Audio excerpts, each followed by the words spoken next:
They say money can't buy happiness, but it certainly can buy respect. When my own children forgot the woman who built their empire from nothing, I decided to show them exactly what forgetting feels like. My name is Della Brooks, and at 80 years old I learned that sometimes the most powerful gift you can give your family is the one they'll never receive. Before we jump back in, tell us where you're tuning in from. And if this story touches you, make sure you're subscribed, because tomorrow, I've saved something extra special for you.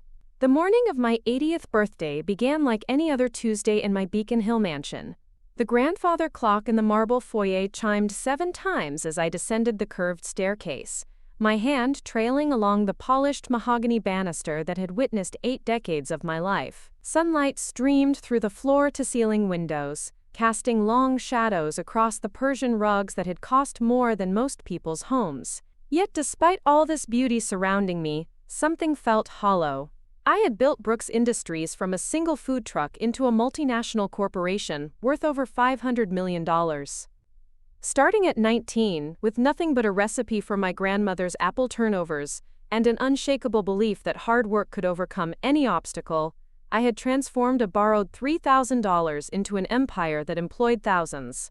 The company had weathered recessions, market crashes, and countless competitors who underestimated the young woman with flour under her fingernails and fire in her eyes. Now, as I stood in my pristine kitchen with its imported Italian marble countertops and professional-grade appliances, I couldn't help but remember those early mornings when I would arrive at the food truck before dawn, kneading dough with hands that were always slightly burned from the ovens. Back then, every customer mattered. Every smile, every compliment about my pastries felt like validation that I was building something meaningful. The kitchen felt too quiet this morning. Usually, my housekeeper Maria would have already prepared my morning tea and laid out the newspaper, but I had given her the week off. I wanted to be alone today, though I hadn't quite admitted to myself why. Perhaps some part of me hoped that the silence would be broken by the doorbell, by voices calling out birthday wishes, by the sound of my family remembering that today marked 8 decades of my existence. I prepared my own tea, Earl Grey, with a splash of cream, the same way I had been drinking it since my husband Robert taught me the proper way during our courtship 62 years ago. Robert had been gone for 15 years now, and there were mornings when I still reached for 2 cups out of habit.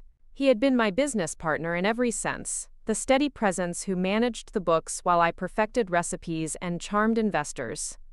Together, we had been unstoppable. The loneliness crept in slowly these days, like fog rolling in from Boston Harbor. It wasn't the sharp, devastating grief of those first years after Robert's passing. This was different. This was the quiet realization that the people I had sacrificed everything for, the children I had worked 70-hour weeks to provide for, the grandchildren whose college tuitions I had paid without them even asking, had somehow learned to live their lives as if I were simply part of the furniture. My daughter Catherine lived 20 minutes away in her own mansion in Wellesley, a wedding gift I had given her when she married that pompous investment banker she called a husband. She had 3 children of her own now, all in their 20s, all working for the family company in positions they had never truly earned. Catherine had my business acumen but none of my warmth. She managed the East Coast operations with ruthless efficiency. But somewhere along the way, she had forgotten that the people who worked for us were human beings, not just numbers on a spreadsheet. My son Michael had moved to San Francisco to oversee our West Coast expansion. He had inherited Robert's gentle nature, but lacked the backbone necessary to make hard decisions. His division consistently underperformed, but he was family, so I had always made excuses. Michael had 2 sons who barely knew me beyond the generous checks I sent for birthdays and holidays. They were strangers who shared my DNA, more interested in their trust funds than their grandmother's stories. Then there was my youngest, David, who lived right here in Boston and somehow remained the most distant of all. He ran our marketing department with a creativity that reminded me of myself at his age, but he had never quite forgiven me for the missed soccer games and school plays that were casualties of building an empire. He had one daughter, my youngest grandchild at 16, who I had hoped might bridge the gap between us. But Emma was like all teenagers, absorbed in her own world of social media and teenage drama. As I sipped my tea and watched the morning light dance across my mahogany dining table, I tried to push away the expectation that had been building in my chest for weeks. 80 was a milestone birthday, the kind that warranted more than a perfunctory phone call or a store-bought card. I had dropped hints during our last family dinner, mentioning how quickly the date was approaching, how I couldn't believe I was about to join the octogenarian club. They had all nodded and smiled, but looking back, I realized their responses had been as hollow as the echo in this empty house. The antique French clock on the mantel ticked steadily toward 8 o'clock. In the old days, Robert would have woken me with breakfast in bed on my birthday, no matter how busy our schedules were. He understood that some moments deserved to be sacred, protected from the relentless demands of business. He would have made sure our children remembered, would have orchestrated some family gathering that felt effortless but was actually the result of careful planning and gentle reminders. I walked to my home office, a room lined with leather-bound books and framed photographs chronicling the growth of Brooks Industries. There were pictures of ribbon-cutting ceremonies, award dinners, and charity galas, where I had been honored for my philanthropy. In many of the photos, my children stood beside me, smiling for the cameras, benefiting from the success I had built but somehow always looking slightly uncomfortable, as if they were playing roles they hadn't auditioned for. One photograph caught my attention, a candid shot from Catherine's wedding reception. I was dancing with my then 5-year-old grandson Tommy, Robert's youngest son. In the picture, the little boy was laughing with pure joy as I spun him around the dance floor. His face was lit up with the kind of unguarded happiness that children reserve for people they truly love. I wondered when that had changed, when I had become just another adult in his life who sent expensive gifts but rarely received more than a polite thank you in return. My computer chimed with an email notification. For a moment, my heart lifted, thinking perhaps one of my children had remembered and was sending an electronic birthday wish. Instead, it was a reminder from my calendar application about a board meeting scheduled for next week. Even my computer remembered my obligations better than my family remembered my milestones. The irony wasn't lost on me. I had spent my entire adult life building something that would outlast me, creating wealth and opportunities that would benefit my descendants for generations. Yet in my single-minded pursuit of success, I had somehow failed to build the kind of relationships that would make any of them want to celebrate the woman behind the empire. I had always told myself that my sacrifices were worth it, that missing bedtime stories and soccer games was the price of securing their futures. When Catherine complained that I was never home, I reminded her of the college fund that was growing exponentially. When Michael accused me of caring more about the business than his feelings, I pointed to the trust funds I had established for his future children. When David sulked about having to spend summers working in the company instead of going to camp with his friends, I explained that he was learning skills that would serve him for life. But as I sat in my office surrounded by the evidence of my professional achievements, I began to wonder if I had been lying to myself all along. Had I hidden behind work because it was easier than the messy, complicated business of being emotionally present? Had I convinced myself that providing financial security was the same as providing love? The phone rang, startling me from my reverie. I reached for it eagerly, hoping to hear Catherine's voice, or Michael's laugh, or David's dry humor wishing me a happy birthday. Instead, it was my attorney, Jonathan Whitfield, calling to confirm our appointment for later in the week. Mrs. Brooks. His cultured voice carried a warmth that my own children's rarely did anymore. I hope you're having a wonderful birthday today. I paused, surprised that my lawyer had remembered when my own family had forgotten. Thank you, Jonathan. That's very kind of you to remember. Of course. 80 is quite an achievement. I imagine you have a full day of celebrations planned. The silence stretched between us as I struggled to find a response that wouldn't reveal the hollowness of my morning. It's been a quiet day so far, I finally managed. Jonathan, with the discretion that had made him one of Boston's most sought-after estate attorneys, didn't press for details. Well, I won't keep you. I just wanted to confirm our Thursday appointment and to wish you all the best. After I hung up, the silence in the house felt even more pronounced. My lawyer had remembered my birthday, but my children hadn't. The woman who cleaned my house had asked for the week off to celebrate her own daughter's quinceañera, yet my family couldn't be bothered to acknowledge the day I was born. I walked to the kitchen window that overlooked my meticulously maintained garden. The late October flowers were holding on despite the approaching winter, their vibrant colors a defiant statement against the gray Boston sky. Like me, they were beautiful but lonely, tended by professionals rather than loved ones. The morning newspaper lay folded on the marble counter, and I opened it to the business section out of habit. There was a small article about Brooks Industries' latest quarterly earnings, describing our continued growth and market dominance. The journalist had included a brief mention of the company's founder, referring to me as, quote, the reclusive food industry pioneer, and, quote, one of the most successful female entrepreneurs of her generation. Reading about myself in the third person felt strange, as if they were describing someone I used to know. Preparing and narrating this story took us a lot of time, so if you are enjoying it, subscribe to our channel. It means a lot to us. Now back to the story. By 10 o'clock, I had given up pretending that I wasn't waiting for something. I had reorganized my jewelry box, answered emails that didn't require immediate attention, and even called my accountant to discuss a charitable donation I was considering. But with each passing hour, the silence from my family grew louder. I decided to take a walk through my neighborhood, something I rarely did anymore. The streets of Beacon Hill were lined with historic brownstones and gaslit sidewalks that had witnessed centuries of Boston history. As I walked, I passed other elderly residents walking their dogs or tending to their front garden plots. A few nodded politely, recognizing me from the occasional society page photograph, but none stopped chat. I realized that despite living in this neighborhood for 30 years, I had never taken the time to build relationships with the people who shared these elegant streets. When I returned home, I found myself standing in the grand foyer, looking up at the oil painting of Robert and me that hung above the marble console table. We were young in the portrait, probably in our 40s, dressed in formal attire for some long-forgotten gala. Robert's hand rested on my shoulder, and we both wore the confident smiles of people who believed they could conquer the world together.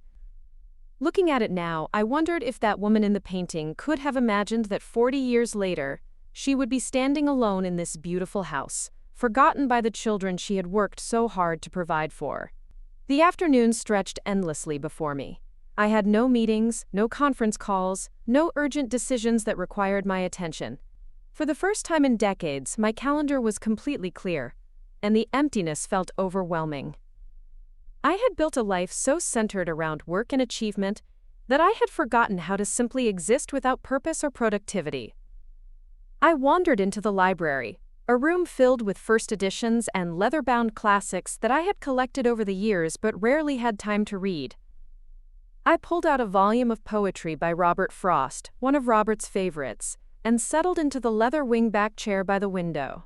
As I read, I could almost hear my husband's voice reciting the familiar verses. He had often said that poetry was the language of the soul, something I had always been too busy to appreciate. The light was beginning to fade when the doorbell finally rang. My heart leaped as I hurried to the front door, convinced that my family had planned some surprise after all, that they had simply been waiting for the perfect moment to arrive with flowers and birthday cake, and the kind of warm chaos that comes with grandchildren and laughter. I opened the door to find a delivery driver, holding a small bouquet of supermarket carnations and a generic happy birthday balloon. The flowers were wilted around the edges, clearly a last-minute purchase, and the card attached was printed rather than handwritten. It was from Catherine, sent from her assistant, with a message that read, "Hope you have a wonderful day. Love, Catherine and family." I accepted the delivery with a smile that I hoped didn't betray my disappointment. The driver, a young man who couldn't have been much older than my youngest grandson, wished me a happy birthday with genuine warmth that made my eyes water. A stranger cared more about my special day than my own daughter had. I placed the carnations in a crystal vase and set them on the kitchen counter, but they looked lost in the vast space, a small gesture that only emphasized how little thought had gone into it. The balloon bobbed sadly in the corner, its cheerful message mocking the reality of my solitary celebration. As evening approached, I found myself doing something I hadn't done in years. I went to the kitchen and began baking. Not because I needed to, not because it was required for business, but because the familiar rhythm of measuring and mixing brought me comfort. I made my grandmother's apple turnovers, the same recipe that had started my empire 8 decades ago. The smell of cinnamon and apples filled the kitchen, transporting me back to those early days when success was measured not in millions, but in the satisfied sighs of customers tasting something made with love. As I worked, I remembered why I had fallen in love with baking in the first place. It wasn't about building an empire or accumulating wealth. It was about creating something that brought joy to others, something that nourished both body and soul. When the turnovers were golden and perfect, I realized I had no one to share them with. The bitter irony of my situation hit me with full force. I had everything money could buy, but no one who cared enough to remember the day I was born. I had built a business empire but failed to build the kind of family relationships that would make my success meaningful. I sat at my kitchen table with a single apple turnover and a cup of tea, surrounded by the evidence of my professional achievements but feeling more alone than I had ever felt in my life. The grandfather clock chimed 9 times, marking the end of my 80th birthday. It had been a day of silence, of waiting, of hoping for something that never came. That night, as I prepared for bed in my empty mansion, I made a decision that would change everything. If my family could forget me so easily while I was alive, perhaps it was time to show them what it would feel like when I was gone. They had taken my love, my sacrifices, and my generosity for granted for too long. It was time for them to learn that some things, once lost, can never be recovered. The idea that began forming in my mind wasn't born from anger or spite. It came from something deeper, something that had been building for years beneath the surface of polite family dinners and obligatory holiday gatherings. It came from the realization that I had spent my entire life trying to earn love through achievement and generosity, never understanding that real love can't be bought or built or earned. It simply is, or it isn't. As I lay in my king-sized bed in my master's suite overlooking the harbor, I thought about the will that currently sat in Jonathan Whitfield's safe. It was a document that reflected a lifetime of hoping that my children would eventually appreciate the sacrifices I had made for them. But appreciation and love were not the same thing, and tonight, on my forgotten 80th birthday, I finally understood the difference. Tomorrow, I would begin the process of rewriting not just my will, but my entire relationship with the family that had forgotten me. If they could live their lives as if I didn't matter, then perhaps it was time for them to discover what a world without Della Brooks would actually look like. The woman who had built an empire from nothing still had one more lesson to teach, and this time, the stakes would be higher than they could possibly imagine. The harbor lights twinkled outside my window like distant stars, beautiful but cold. Somewhere in this city, my children were going about their evening routines, probably never giving a second thought to the woman who had given them everything. But that was about to change. The game they didn't even know they were playing was about to have new rules, and for the first time in years, I was going to be the one writing them. My 80th birthday had ended not with celebration, but with clarity. Sometimes the most profound gifts come wrapped in disappointment, and tonight, my family's neglect had given me something precious: the freedom to finally put myself first. The empire I had built would continue, but the dynasty the first had planned to leave behind was about to take a very different shape. After 8 decades of putting everyone else's needs before my own, Della Brooks was finally ready to become the protagonist of her own story. The following weeks unfolded like a slow-motion avalanche, each day revealing new layers of my family's indifference. I had thought my forgotten birthday was an isolated incident, a momentary lapse in their usually reliable politeness. How naive I had been. 3 days after my birthday, Catherine finally called. I was in my greenhouse, tending to my orchids, when her name appeared on my phone screen. For a fleeting moment, I felt that familiar flutter of hope that had sustained me through so many disappointments. "Mother, I'm so sorry I missed your birthday," she said, her voice carrying the practiced efficiency she used in board meetings. "Things have been absolutely chaotic here. Richard's been traveling, and you know how demanding the kids' schedules are." I paused in my pruning, studying the delicate white petals of a phalaenopsis that had taken me 3 years to coax into bloom. The irony wasn't lost on me that I could nurture these temperamental flowers to perfection, yet I had somehow failed to cultivate the kind of relationship with my daughter that would make my birthday memorable. "Of course, dear," I replied, my voice steady despite the sting of her casual dismissal. "I understand how busy everyone is." "I meant to send something," Catherine continued, and I could hear her typing in the background, multitasking even during this belated apology. Did you get the flowers I had my assistant order? The wilted carnations were still sitting on my kitchen counter, their cheap beauty a stark reminder of how little thought had gone into the gesture. Yes, they were lovely. Thank you. Good, listen. I wanted to talk to you about the quarterly projections. We're seeing some concerning trends in the Northeast Division, and I think we need to reassess our strategy before the next board meeting. Just like that, my birthday was forgotten again, dismissed as efficiently as yesterday's emails. Catherine launched into a detailed analysis of market share and profit margins, treating me like the CEO rather than the mother who had given birth to her 53 years ago. I found myself responding automatically, my business mind engaging despite the ache in my chest.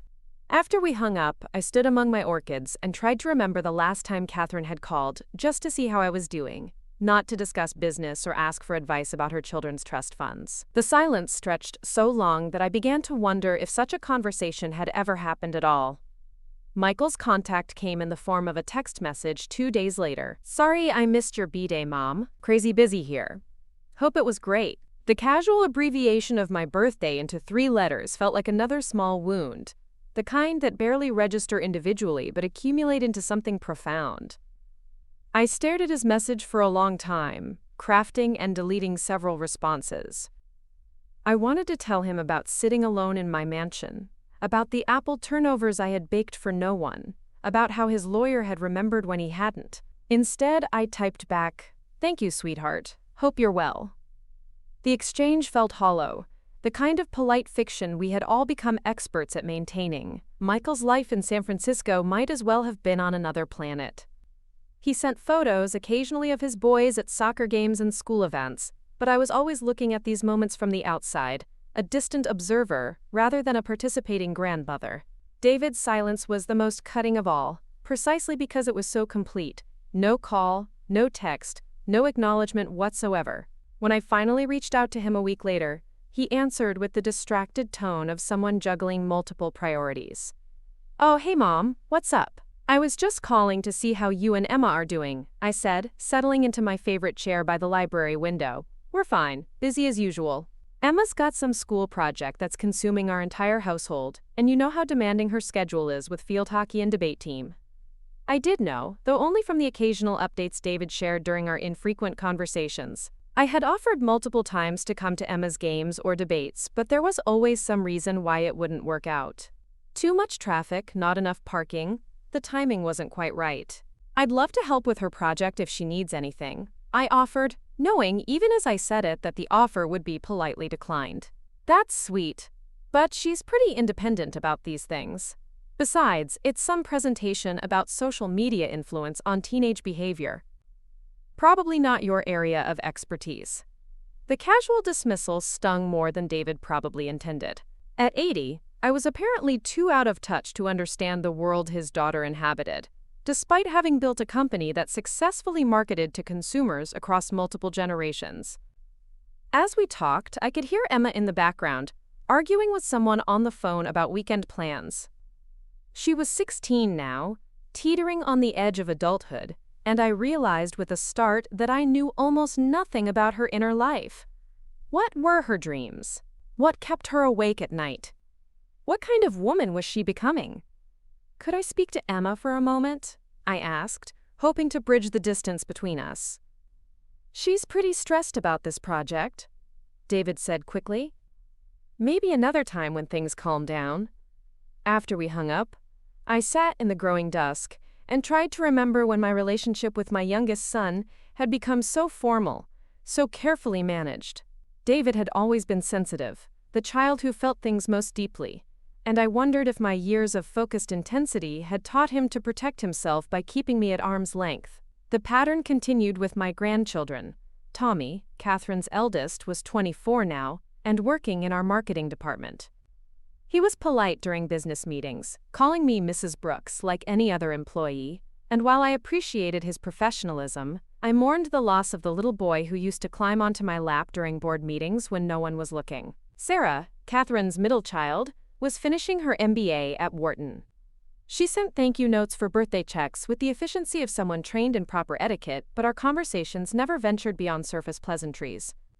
When I asked about her studies or her plans after graduation, her responses were polite but guarded, as if she were being interviewed rather than talking to her grandmother. Even little James, Catherine's youngest at 22, seemed to exist in a parallel universe. He was pursuing his passion for photography, a choice that had caused considerable tension in the family, since it didn't align with expectations for the next generation of Brooks leaders. I had supported his artistic pursuits financially, but I realized I had never actually seen any of his work or asked about his artistic vision. Michael's sons in San Francisco were even more distant, filtered through geographical separation and their father's busy schedule. Ryan was 26 and working for a tech startup, while Kevin was 23 and still in graduate school. They appeared in family photos that Michael occasionally shared, but they were strangers to me, young men whose personalities and dreams I could only guess at. The loneliness began to reshape my daily routines. I found myself lingering over breakfast, stretching out tasks that used to be efficiently completed, simply to fill the hours. My home office, once a command center buzzing with activity, felt increasingly like a mausoleum dedicated to past achievements. I started taking longer walks through Beacon Hill, finally beginning to notice details that had escaped my attention during decades of rushing between meetings. There was Mrs. Chen, who tended a tiny garden plot in front of her brownstone with the devotion of someone caring for beloved friends.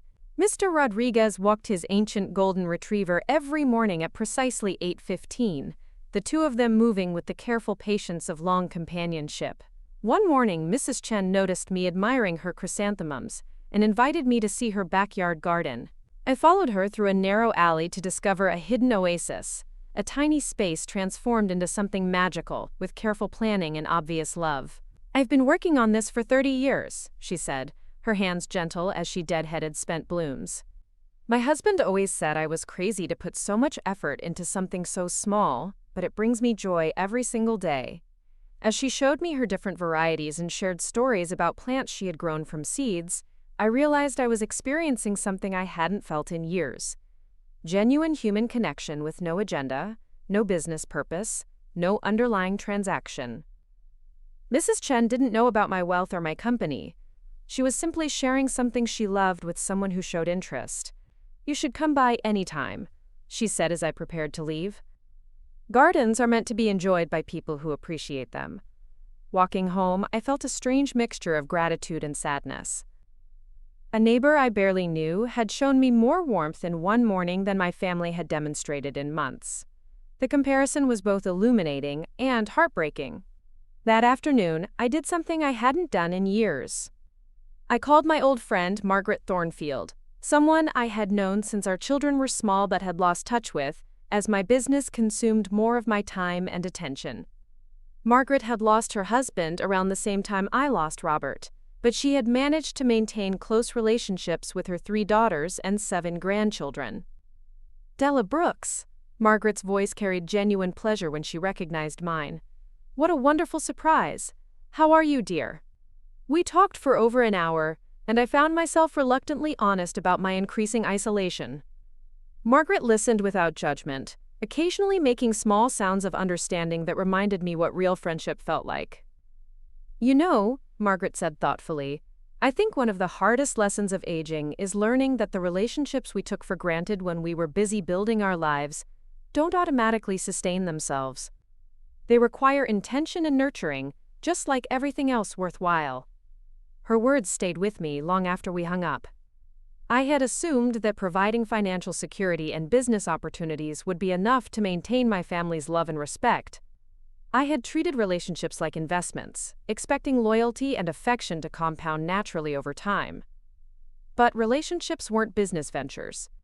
They required presence, vulnerability, and attention to the small moments that created emotional intimacy. The realization brought me face to face with uncomfortable questions about my own role in the growing distance between my children and me. Had I been so focused on building their inheritance that I had forgotten to build memories with them?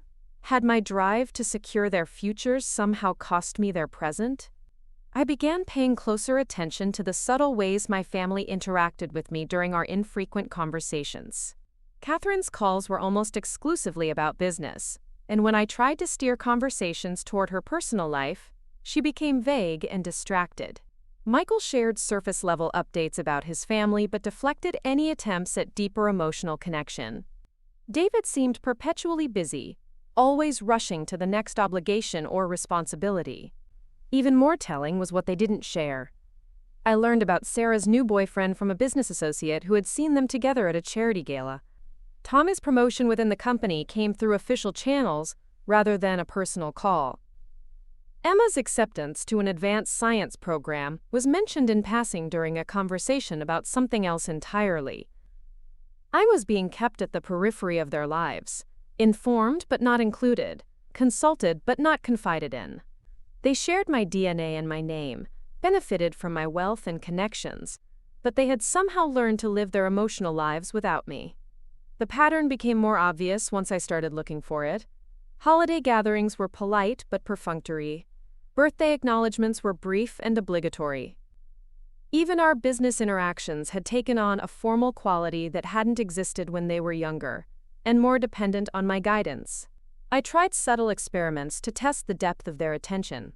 I mentioned feeling under the weather during a call with Catherine, curious to see if she would follow up with concern.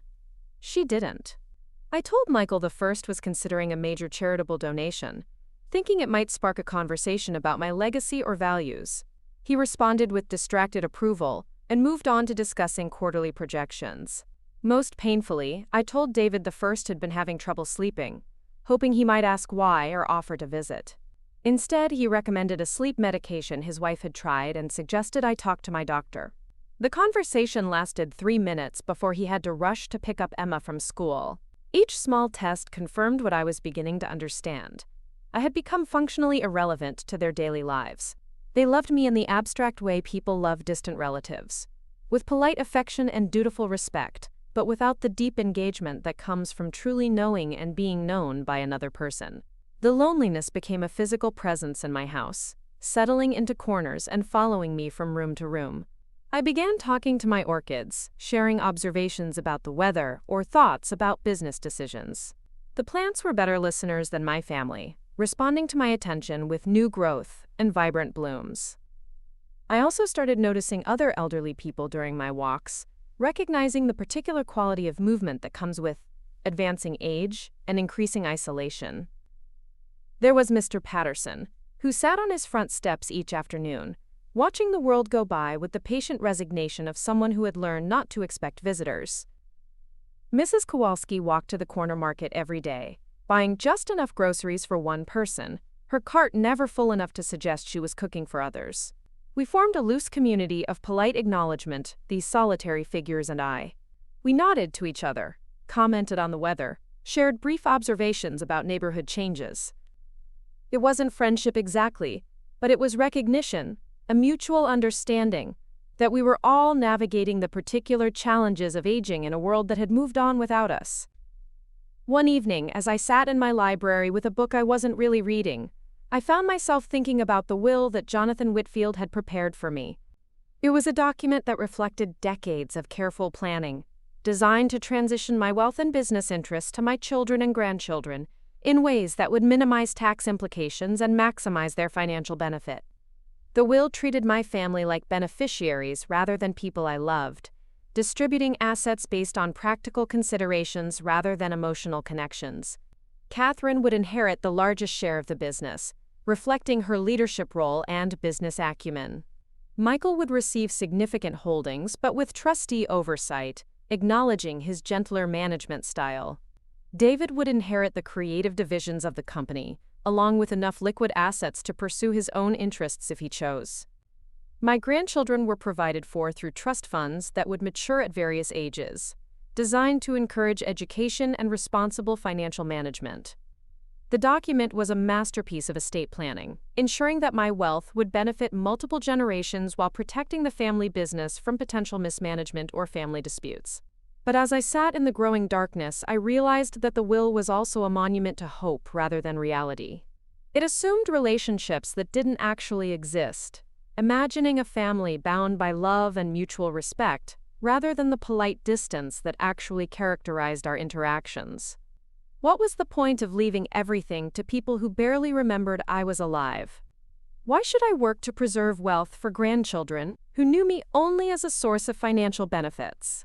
What legacy was I actually creating with my careful estate planning and business succession strategies? The questions felt dangerous, like picking at a wound that might be better left alone. But I couldn't stop myself from following the logic to its natural conclusion. If my family could forget my birthday, if they could live their lives without meaningful contact with me, if I had somehow become optional in their emotional worlds, then perhaps it was time to reconsider what I owed them in return. The idea that began forming wasn't born from spite or revenge. It came from a deeper place, a growing understanding that love and money were not the same thing, that providing for someone financially was not equivalent to being cherished by them. I had spent decades assuming that my children's financial dependence on me translated into emotional connection, but my forgotten birthday had revealed the truth. They needed my money, but they didn't particularly need me. That night, I made a decision that would have seemed impossible just weeks earlier. I picked up my phone and called Jonathan Whitfield's emergency line. "Mrs. Brooks?" His voice carried concern despite the late hour. "Is everything all right?" "I need to schedule an appointment to discuss revising my will," I said, my voice steady despite the magnitude of what I was contemplating. "How soon can we meet?" There was a pause, and I could almost hear him calculating the implications of such a request from someone of my age and wealth. "Of course. Would tomorrow afternoon work for you?" "Perfect. And Jonathan, I want you to prepare for substantial changes. This won't be a minor revision." After I hung up, I sat in the silence of my mansion and felt something I hadn't experienced in years. The thrill of taking control, of choosing my own path rather than simply fulfilling expectations. My family had taught me an important lesson with their neglect. They had shown me that love couldn't be bought or earned through generosity. They had demonstrated that being a provider wasn't the same as being valued. Now it was time for me to teach them a lesson in return. They had forgotten Della Brooks on her 80th birthday. Soon they would discover what it truly meant to be forgotten by her. The morning I hit absolute rock bottom arrived with deceptive normalcy. November rain drummed against the tall windows of my breakfast room as I sat with my usual Earl Grey, reading the Wall Street Journal and checking my phone for messages that never came. The previous night had brought another family gathering that perfectly encapsulated everything wrong with my relationships with my children and grandchildren. Catherine had hosted Thanksgiving dinner at her Wellesley mansion, a sprawling colonial that I had purchased for her as a wedding gift 28 years ago. The house was decorated with professional elegance, every detail coordinated to create the perfect backdrop for what appeared to be a loving family celebration. But appearances, I had learned, could be devastatingly deceptive. I had arrived precisely on time, bringing my famous dinner rolls that had once been everyone's favorite part of holiday meals. As I walked through Catherine's front door, carrying the warm basket wrapped in my grandmother's embroidered cloth, I felt a familiar flutter of hope that this gathering might be different, that somehow the holiday magic would restore the closeness we had lost. The house buzzed with conversation and laughter, but as I moved through the rooms, I began to notice something that made my chest tighten with recognition. Everyone was engaged in animated discussions that seemed to pause politely when I approached, only to resume with slightly less enthusiasm after brief acknowledgments of my presence. Tommy was deep in conversation with his cousin Ryan about cryptocurrency investments, their voices animated with the passion of young men discovering financial strategies. When I joined them, offering insights from my decades of investment experience, they listened with the polite attention children show elderly relatives, before smoothly transitioning the conversation to topics I wasn't expected to understand. Sarah and Kevin were planning a skiing trip to Aspen, their excitement palpable as they discussed restaurants and nightlife, with the easy familiarity of cousins who had grown up together despite geographical distance. When I mentioned that Robert and I had skied in Aspen in the early days of our marriage, sharing a memory of the charming little lodge where we had celebrated our 10th anniversary, they smiled politely and continued their planning without missing a beat. Even Emma, my youngest grandchild, seemed to exist in a bubble I couldn't penetrate. She was showing her older cousins something on her phone, all of them laughing at shared jokes and references I didn't understand. When I asked about her classes or her field hockey season, She answered with the dutiful politeness teenagers reserve for adults they don't particularly want to talk to. The most crushing moment came during dinner itself. Catherine had seated me at the head of the table, a position that should have felt honored but instead emphasized my separation from the organic flow of family conversation. My children sat around the beautifully appointed table, discussing their lives, their challenges, their triumphs, but somehow managing to do so in ways that required no input from me. Michael talked about his son's achievements with obvious pride, but when I tried to ask follow-up questions or share my own memories of his childhood accomplishments, the conversation moved on as if I had never spoken. David mentioned a work project he was excited about, but when I offered to introduce him to a contact who might be helpful, he thanked me vaguely and changed the subject. Even the business discussions excluded me in subtle but unmistakable ways. Catherine and David debated marketing strategies for our holiday campaigns, while Michael contributed insights about West Coast consumer preferences. They referenced meetings I hadn't been invited to, decisions that had been made without consulting me, strategic directions that seemed to have been determined in my absence. I sat at the head of that table, surrounded by the family I had devoted my life to building and supporting, and realized I was utterly alone. They were polite, respectful, even affectionate in their distant way, but I was no longer a participant in their lives. I was a spectator, watching their relationships with each other flourish, while my own connections to them withered from neglect. The evening ended with the traditional round of goodbye hugs and expressions of gratitude for the lovely dinner. My grandchildren thanked me dutifully for their early Christmas checks, their appreciation genuine but impersonal.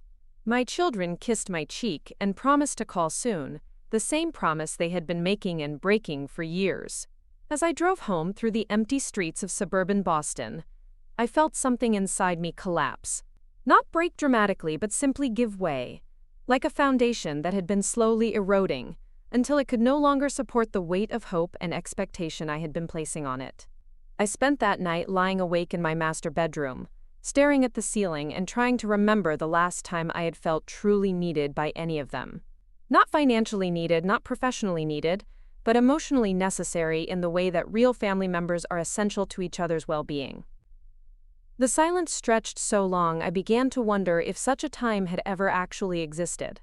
The next morning brought a phone call that shattered what remained of my illusions. Catherine called while I was still in my robe, drinking coffee and watching the harbor through my kitchen window. "Mother, I need to talk to you about something rather delicate," she began, her voice carrying the cautious tone she used when delivering bad news to business associates. I settled into my chair, bracing myself for whatever family crisis required my attention or financial intervention. "Of course, dear. What's wrong?" "It's about the company's succession plan. Richard has been talking to his financial advisors, and they've raised some concerns about the current structure." Richard was Catherine's husband, a man who had married into the Brooks family, but had never quite understood that he had married into a dynasty built by someone who was still very much alive and in control. His financial advisors were expensive consultants who specialized in helping wealthy families optimize their tax strategies and inheritance planning. "What kind of concerns?" I asked, though I was beginning to suspect where this conversation was heading. "Well, they think it might be prudent to begin transitioning more operational control to the next generation sooner rather than later. You know, to ensure continuity and minimize disruption when the inevitable transition occurs." The inevitable transition. Catherine was discussing my death and its impact on the family business as if it were a logistical challenge to be managed rather than the end of my life. The casual way she referred to my mortality, as if it were simply another item on her strategic planning checklist, left me momentarily speechless. "They're suggesting that it might be beneficial for everyone if you began stepping back from day-to-day operations," Catherine continued, apparently interpreting my silence as thoughtful consideration rather than shocked hurt. "Obviously, you would retain your ownership stake and continue to receive all the financial benefits, but the actual management responsibilities could be distributed among Michael, David, and myself." I stared out at the harbor, watching seagulls wheel and dive in their eternal search for sustenance, and felt a clarity I hadn't experienced in years. My daughter was essentially asking me to retire from the company I had built, to step aside gracefully so that she and her brothers could begin treating it as their inheritance rather than my life's work. "This is rather sudden," I managed, my voice carefully neutral.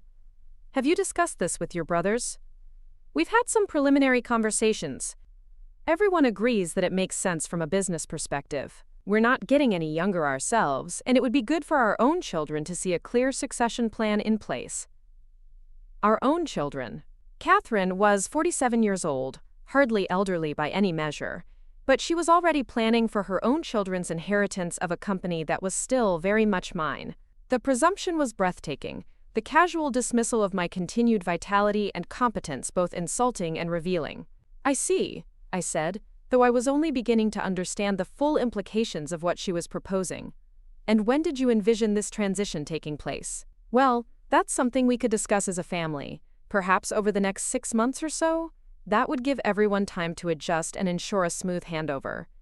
6 months. Catherine wanted me to relinquish control of Brooks Industries, the company I had spent 60 years building, within 6 months. The timeline wasn't just presumptuous, it was actively aggressive, as if my children had been planning this conversation for some time and had finally worked up the courage to approach me directly.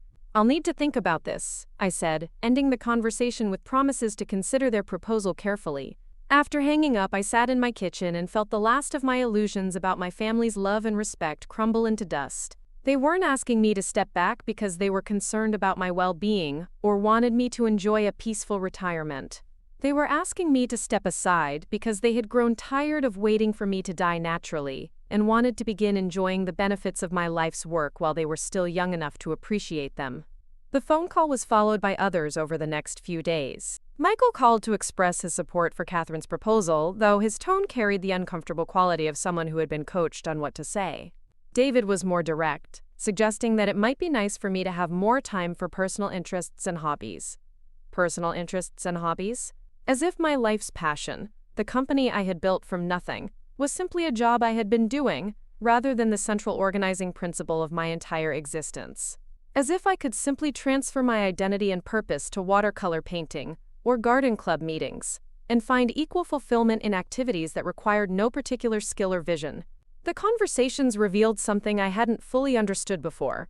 My children saw me not as a person with my own desires and ambitions, but as an obstacle standing between them and what they considered rightfully theirs. I wasn't their mother in any meaningful emotional sense. I was a placeholder, keeping their seats warm until they were ready to claim their inheritance. The realization brought with it a strange kind of relief. For years, I had been torturing myself trying to understand why my relationships with my children felt so hollow, why they seemed to tolerate rather than enjoy my company, why their love felt conditional and distant. Now I understood. They didn't actually love me as a person. They loved what I represented: security, wealth, opportunity, and the promise of future financial benefit. I spent the following week moving through my daily routines, like someone recovering from a serious illness. Everything felt different now that I understood the true nature of my relationships with my family. The phone calls I had been hoping for took on a new meaning when they finally came. Catherine checking in about business matters. Michael sharing updates about his son's achievements. David asking for advice about a marketing campaign. None of them were calling because they missed me or wanted to connect emotionally. They were maintaining relationships that served their interests. Even my interactions with my grandchildren looked different through this new lens of understanding. The thank you notes for birthday and Christmas checks weren't expressions of genuine gratitude. They were investments in continued generosity. The occasional visits weren't motivated by affection for their grandmother. They were obligations fulfilled to keep the family peace and ensure continued access to family resources. I began testing this theory with small experiments. I stopped initiating contact with any of them, curious to see how long it would take for them to reach out on their own. The silence stretched for days, then weeks. When they finally called, it was always about something they needed: advice, connections, or implied financial support. I also started paying attention to how they talked about me when they thought I wasn't listening carefully. During a conference call about quarterly projections, I heard Catherine refer to Mother's transition timeline, as if my retirement was a foregone conclusion rather than something I had never actually agreed to consider.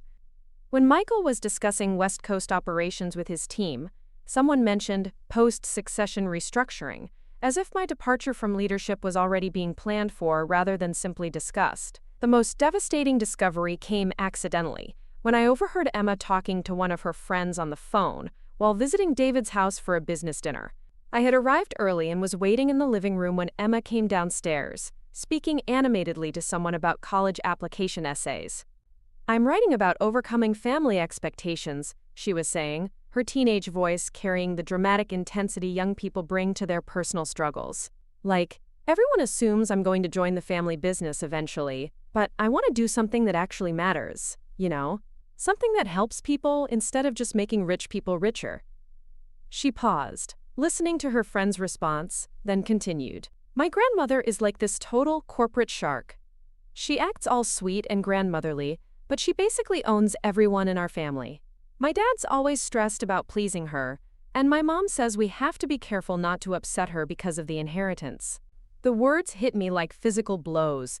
Emma, my youngest grandchild, the one I had hoped might bridge the generational gap between us, saw me as a corporate shark who owned her family through financial manipulation.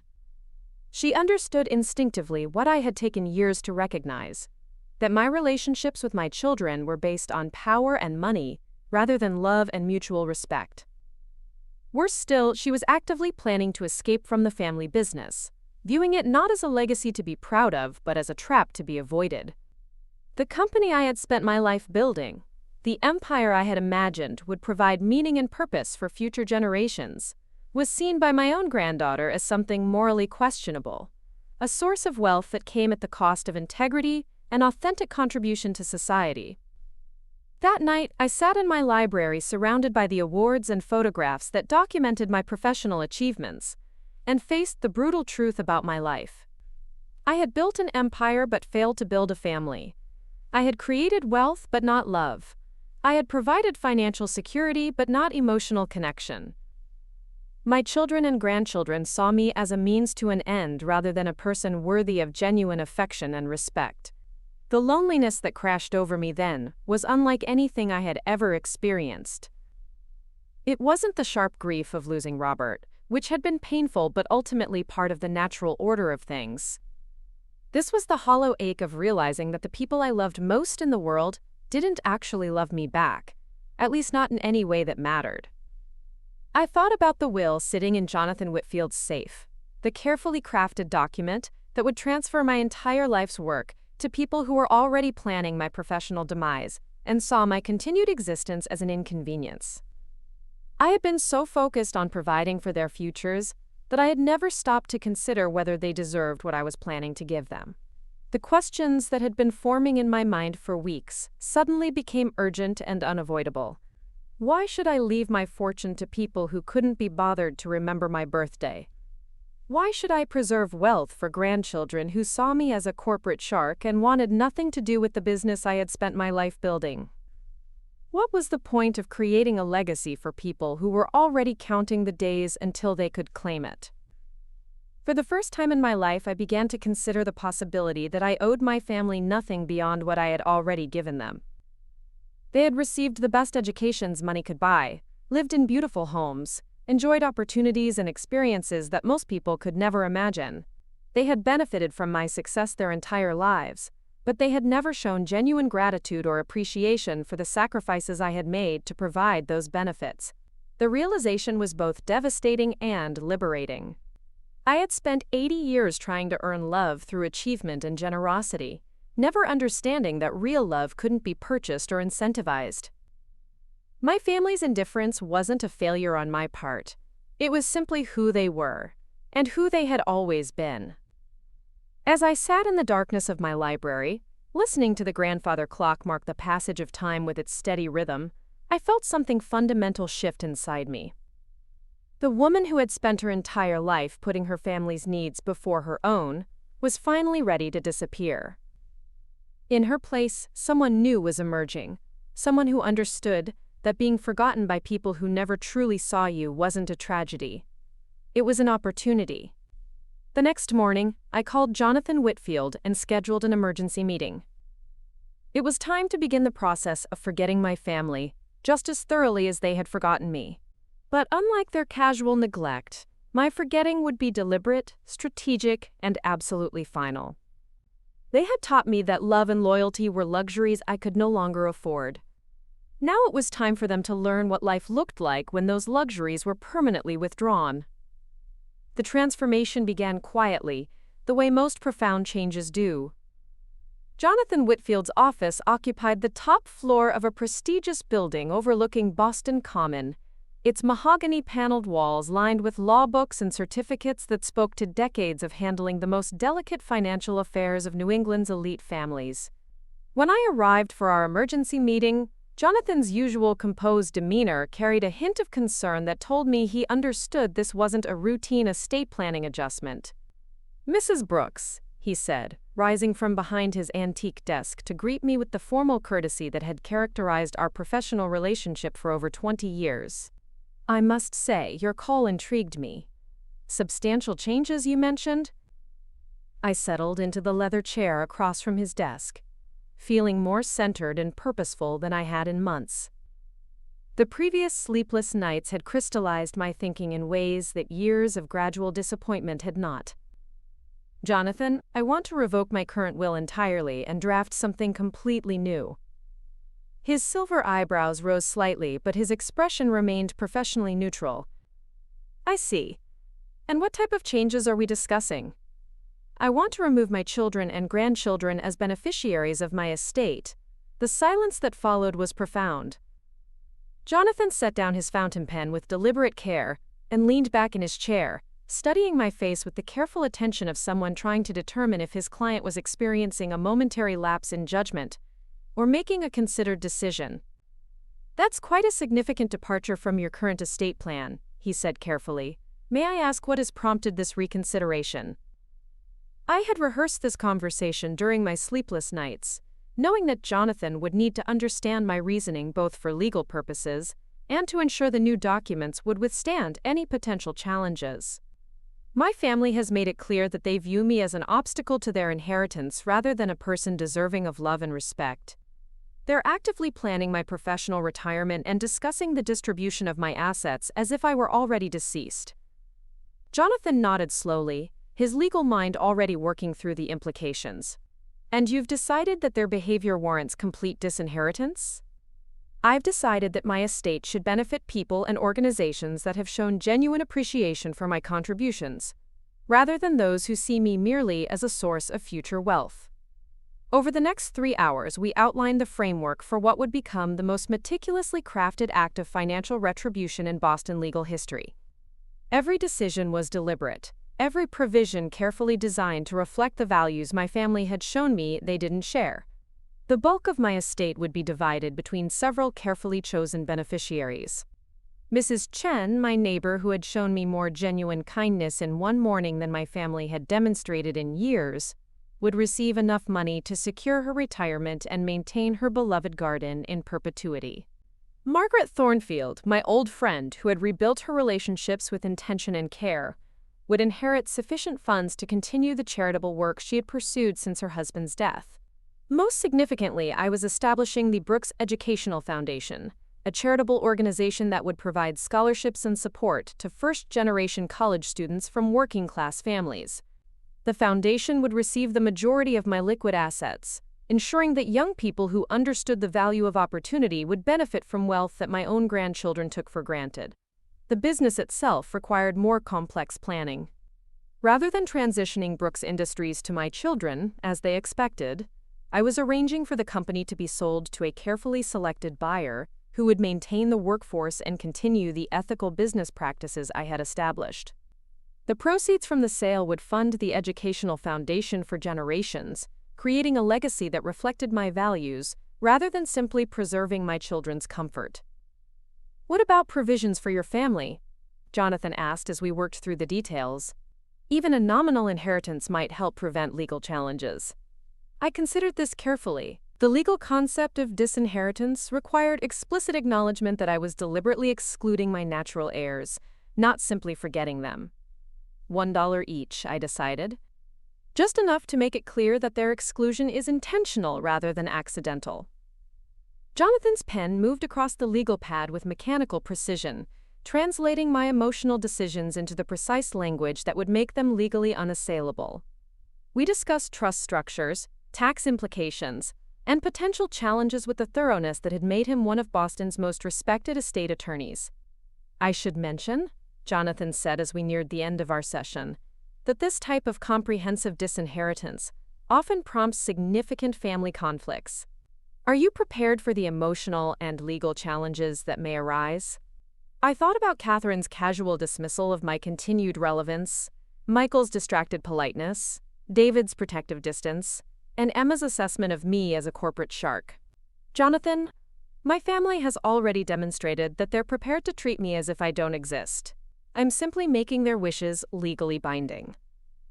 The process of creating my new will took several weeks, during which I maintained my normal routines while experiencing a growing sense of liberation. For the first time in decades, I was making decisions based entirely on my own values and desires, rather than trying to anticipate or accommodate my family's expectations. I began researching the organizations and individuals who would benefit from my revised estate plan, with the same meticulous attention I had once devoted to business acquisitions. The Brooks Educational Foundation required extensive planning to ensure it would operate effectively long after my death. I interviewed potential board members, developed selection criteria for scholarship recipients, and established oversight mechanisms that would prevent the kind of entitled mismanagement I had witnessed in my own family. Mrs. Chen's inheritance required delicate handling, since I wanted to ensure her financial security without overwhelming her with wealth she hadn't sought. Through careful inquiries, I learned about her modest pension, her concerns about rising healthcare costs, and her dream of visiting the gardens of Kyoto, where her late husband had proposed 40 years earlier. The amount I designated for her would address all these needs while respecting her dignity and independence. Margaret Thornfield's portion was designed to amplify the charitable work she was already doing with displaced families in the Boston area. Rather than simply giving her money to spend as she chose, I was creating a structure that would allow her to expand her impact while ensuring the funds were used for purposes that aligned with both our values. The most complex aspect of my planning involved Brooks Industries itself. The company employed over 3,000 people across multiple locations, and I was determined that my family's disappointment wouldn't impact the livelihoods of innocent workers who had helped build the business. Through discreet inquiries, I identified a potential buyer who shared my commitment to employee welfare and ethical business practices. Harrison Foods was a family-owned company based in Chicago that had been looking for expansion opportunities in the Northeast market. Their CEO, Patricia Harrison, was a woman in her 50s who had inherited her own family business and grown it through careful attention to both profitability and social responsibility. After several confidential meetings, we reached a preliminary agreement that would preserve jobs while infusing Brooks Industries with the kind of principled leadership I had always tried to provide. As the legal documents took shape, I found myself experiencing emotions I hadn't felt in years.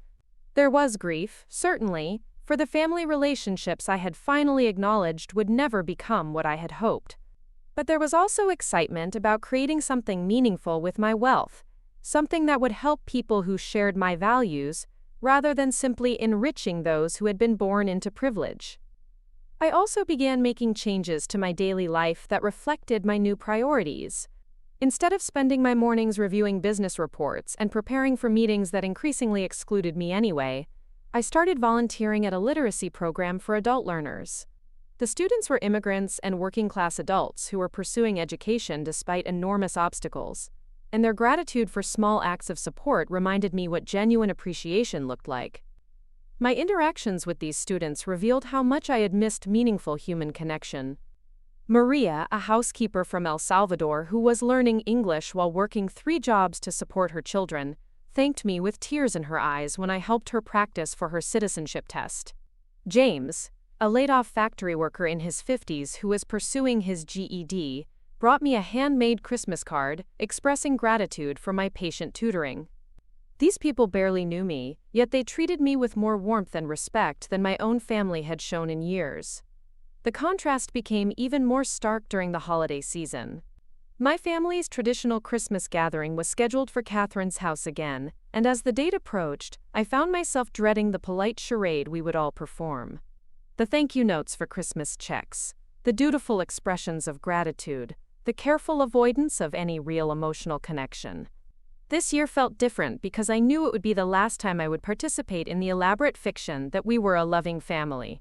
My new will was nearly complete, and soon my family would discover the consequences of treating love as a commodity and affection as a transaction. The Christmas dinner unfolded exactly as I had expected. Catherine's house was decorated with professional elegance, the table set with china and crystal that created the perfect backdrop for a family portrait that would look warm and loving to outside observers. But the emotional distance I had finally learned to recognize was more apparent than ever. My grandchildren thanked me politely for their checks, their gratitude dutiful but disconnected. Tommy mentioned his plans for the money with the casual assumption that my generosity was a natural right rather than a privilege. Sarah discussed her post-graduation job search without asking for my advice or input, despite my decades of business experience. Even Emma, the youngest, seemed more interested in her phone than in any conversation with the grandmother she would never truly know. The adults were no better. Catherine, Michael, and David maintained their careful politeness, but their conversations continued to exclude me in subtle ways. They discussed family matters I hadn't been consulted about, made references to decisions that had been reached without my input, and generally treated me like an elderly relative who needed to be managed rather than a person whose opinions mattered. When Catherine mentioned that they had been discussing the transition timeline for my retirement from the company, I simply nodded and said I was giving their suggestions careful consideration. The look of surprised pleasure that crossed her face told me everything I needed to know about her expectations. She clearly assumed that my compliance was inevitable, that I would gracefully step aside when they decided the time was right. David brought up a marketing campaign he was developing, describing it in terms that suggested he was already operating with the authority of someone who expected to inherit control of that division. Michael discussed his plans for expanding West Coast operations, with the confidence of someone who assumed those plans would automatically be approved and funded. None of them asked about my own plans, my own vision for the company's future, or my own feelings about stepping away from the business I had spent 60 years building. I was a placeholder in their minds, someone whose time was obviously over, and whose continued involvement was simply a formality to be politely endured. As the evening wound down, I realized that this gathering had confirmed everything I had concluded about my family's true feelings toward me. They were already mentally distributing my assets, already planning their futures around my absence, already treating my retirement and eventual death as logistical challenges to be managed, rather than emotional losses to be mourned. The drive home through the quiet streets of suburban Boston felt like a funeral procession for relationships that had never really existed. I had spent years trying to build connections that my children had never wanted, offering love that they had never truly reciprocated, creating opportunities they had always taken for granted. But as I pulled into the circular driveway of my Beacon Hill mansion, I felt something I hadn't experienced in months: complete peace with my decisions. The new will sitting in Jonathan Whitfield's safe represented more than just a redistribution of wealth. It was a final statement about values, priorities, and the true meaning of family. My children had taught me that love couldn't be bought or earned through generosity. Now they were about to learn that inheritance couldn't be assumed or taken for granted simply because of blood relations. They had shown me that they were capable of living their lives without meaningful connection to me. Soon they would discover what it meant to live their lives without any connection to my wealth. The Brooks Educational Foundation would ensure that my fortune benefited young people who understood struggle and appreciated opportunity. Mrs. Chen would be able to tend her garden and visit Kyoto with the security that comes from genuine financial stability. Margaret Thornfield would expand her charitable work with resources that reflected our shared commitment to helping others. Most importantly, Brooks Industries would continue under leadership that valued employees and ethical practices over maximum profit and family privilege. The company would outlive me, but it would do so in hands that respected the principles I had tried to instill, rather than simply the profits I had generated. As I prepared for bed in my master suite overlooking Boston Harbor, I felt a satisfaction I hadn't experienced in years. The woman who had spent 8 decades trying to earn love through achievement and generosity was finally ready to rest. In her place, someone new had emerged, a person who understood that the most powerful love sometimes requires the courage to withdraw it from those who have never valued it properly. My family would soon discover that being forgotten by Della Brooks was far more consequential than forgetting her had ever been. The game they hadn't realized they were playing was about to end, and for the first time in decades, I was the one who would determine the final score. Spring arrived early that year, coating Boston in the kind of gentle warmth that made everything seem possible.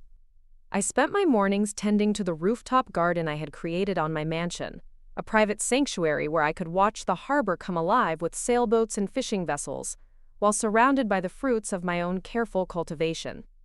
The irony wasn't lost on me that my plants responded to my attention with vibrant growth, while my family had withered despite decades of nurturing. The new will had been finalized and signed with all the legal formalities that would make it unbreakable.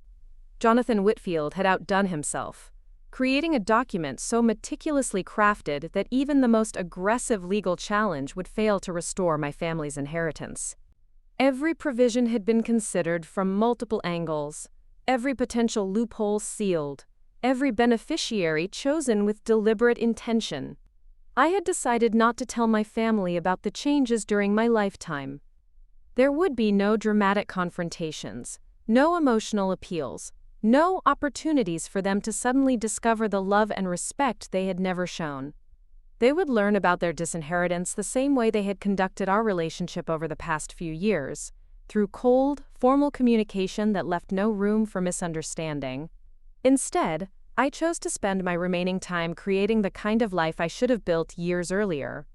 The literacy program where I volunteered had become the highlight of my week, providing me with the genuine human connections I had been missing. My students treated me with a warmth and gratitude that reminded me what it felt like to be valued for who I was, rather than what I could provide. Maria, the housekeeper from El Salvador, had passed her citizenship test with flying colors and invited me to her naturalization ceremony. Sitting in that federal courthouse, watching her take the oath of allegiance with tears streaming down her face, I felt more pride and joy than I had experienced at any family gathering in years. This woman, who had overcome enormous obstacles to achieve her dreams, understood the value of opportunity in ways my privileged grandchildren never would. James, the laid-off factory worker pursuing his GED, had been accepted to community college and planned to study social work. During our last tutoring session, he had gripped my hands with calloused fingers and said, "Mrs. Brooks, you gave me back my belief that I could learn new things. That's worth more than money." His words carried a sincerity that made my children's dutiful thank you notes seem hollow by comparison. These relationships taught me what I had been missing in my family connections: reciprocity, genuine appreciation, and the kind of mutual respect that develops when people choose to value each other rather than simply tolerating each other out of obligation. Meanwhile, my family continued their careful dance of polite distance, apparently convinced that I was gradually accepting their vision of my graceful retirement from Brooks Industries. Catherine called weekly with updates about business operations, presenting information in ways that suggested she was already assuming greater authority. Michael contributed ideas about West Coast expansion, with the confidence of someone who expected those plans to be automatically approved. David discussed marketing strategies, as if his inherited control of that division was simply a matter of time. None of them seemed to notice that I was no longer fighting their subtle exclusion from company decisions. They interpreted my acquiescence as acceptance rather than indifference, never suspecting that I had lost interest in their opinions because I was no longer planning to leave them anything to manage. The most telling moment came during a conference call about quarterly projections. Catherine was presenting data about market share and growth opportunities when she made an offhand comment about post-transition restructuring that revealed how extensively they had been planning my departure behind my back. "We've been working with consultants to develop a comprehensive succession strategy," she said, her voice carrying the kind of excitement she usually reserved for successful acquisitions. "The timeline we discussed should allow for a smooth handover without disrupting operations or client relationships." Michael added his perspective from San Francisco, discussing how my retirement would allow for more aggressive expansion into new markets. David contributed thoughts about rebranding opportunities that would appeal to younger demographics. They were dissecting my professional legacy, like vultures picking at a carcass, apparently unaware that I was listening to every word.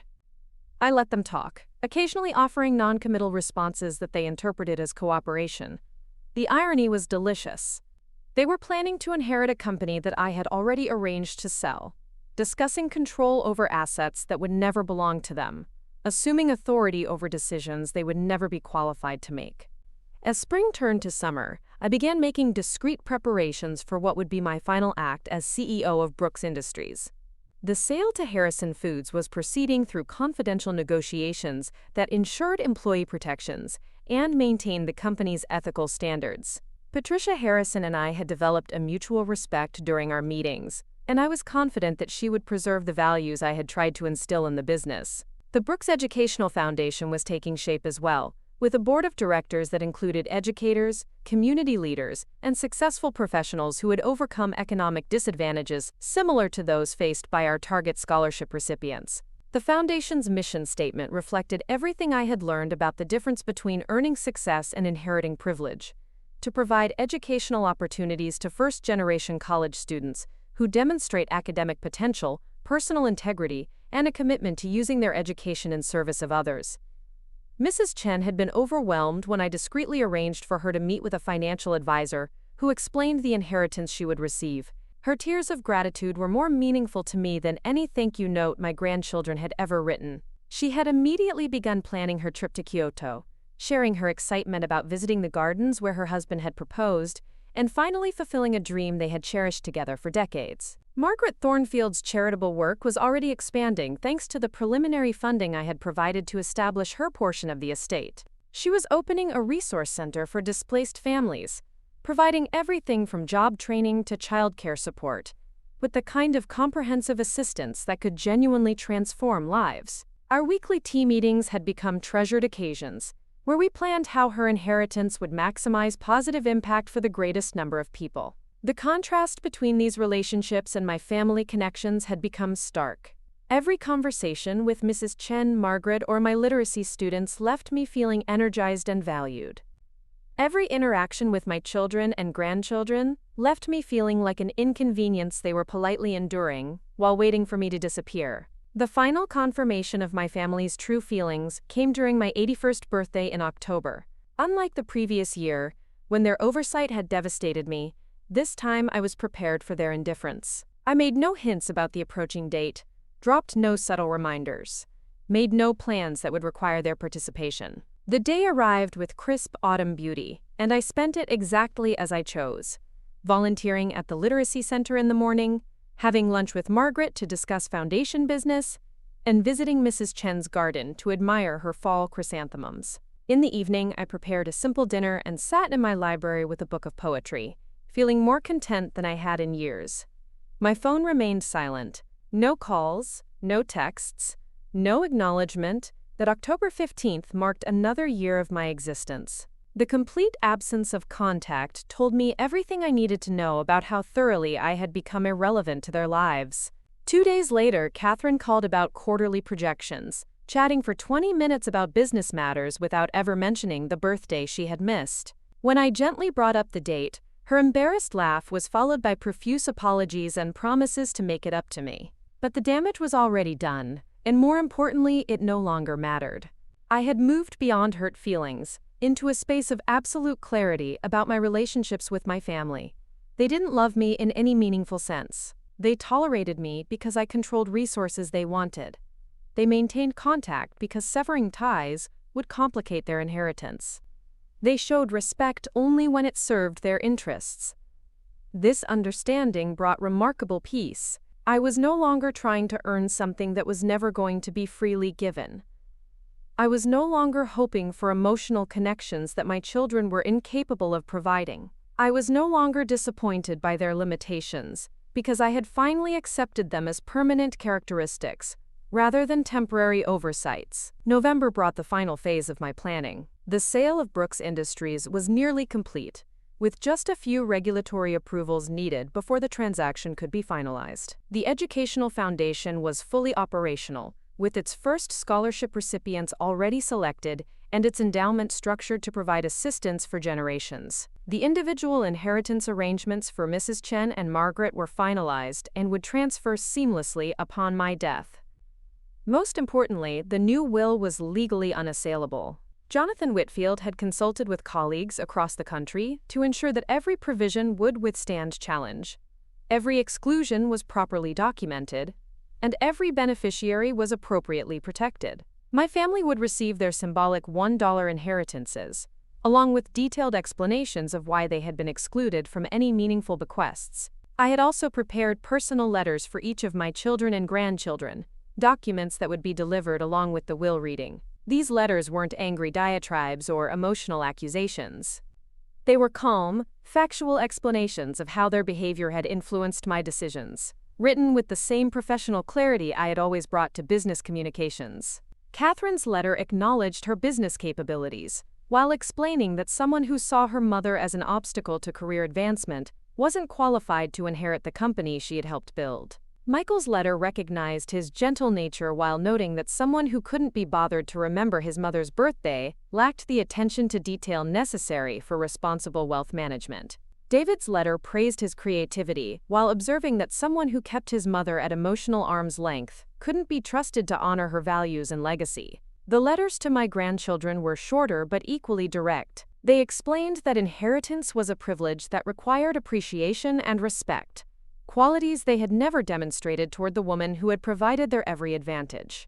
They noted that young people who took educational opportunities for granted weren't suitable candidates for managing wealth that could instead benefit those who understood the value of opportunity. Each letter concluded with the same message: love cannot be purchased, respect cannot be inherited, and appreciation cannot be assumed.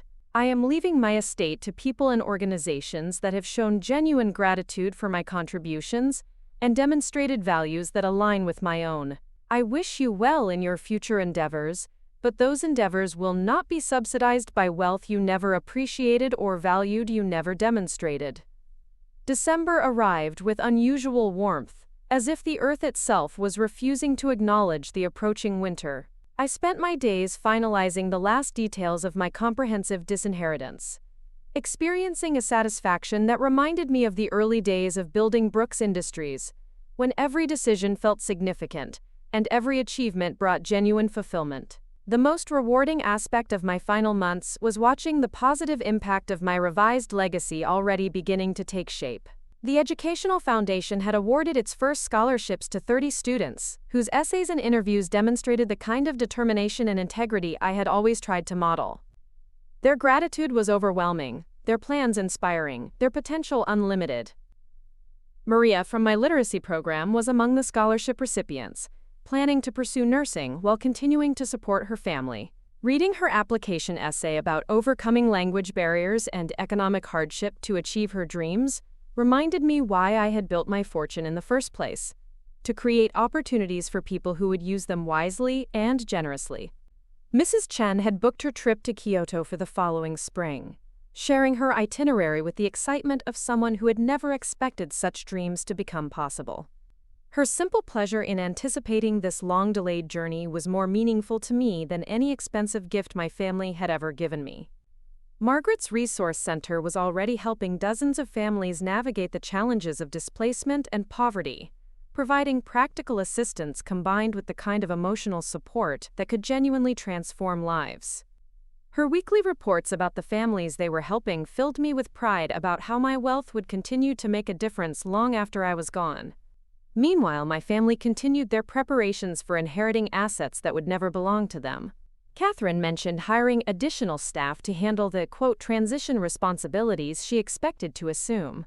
Michael discussed expansion plans that would require significant capital investment he assumed would be available. David talked about creative projects he was developing, with the confidence of someone who expected unlimited funding for his artistic visions.